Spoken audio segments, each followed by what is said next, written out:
Hello teachers, and welcome back to my channel. If you're new here, welcome and thank you so much for watching. My name is Alex, I'm a full-time English teacher and I would love to share my tips and tricks with you on how to use technology in your classroom. This is going to be another how-to video. The other how-to videos that I've made so far are how to turn any photo into a coloring sheet, or how to generate and use QR codes, or how to create crosswords and word searches. So if you look up there, you can have a look at those videos. Or if you want to watch this one, I will teach you how to use the simplest random name picker available online. So keep on watching.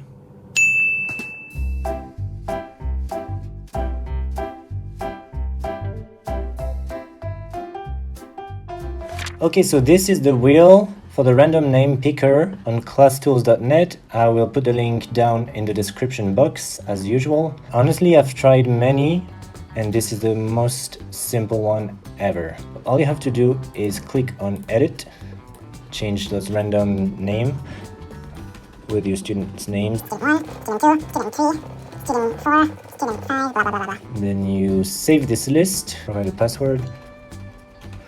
And then you can copy this address and paste it in your notes or in a Word document so that you can use the same student list again. But if you just want to use it immediately, you just click to spin and that's it. Now you can either choose to remove the student so that everyone gets called on once and once only, for example to make groups. And this wheel will update, or you can spin the wheel and keep spinning again and again and again. And this is truly randomized, so if you don't remove the student, maybe one student will be called on twice in a row or 3 times, or maybe not, so up to you.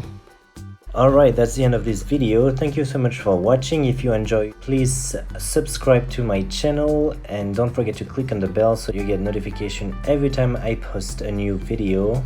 Next week I will talk about a fun theater game on Monday. On Wednesday I will post another video on Google Slides, and on Friday I will do a new Teaching Essentials video on Google Surveys. Thank you for watching and see you in the next video. Bye!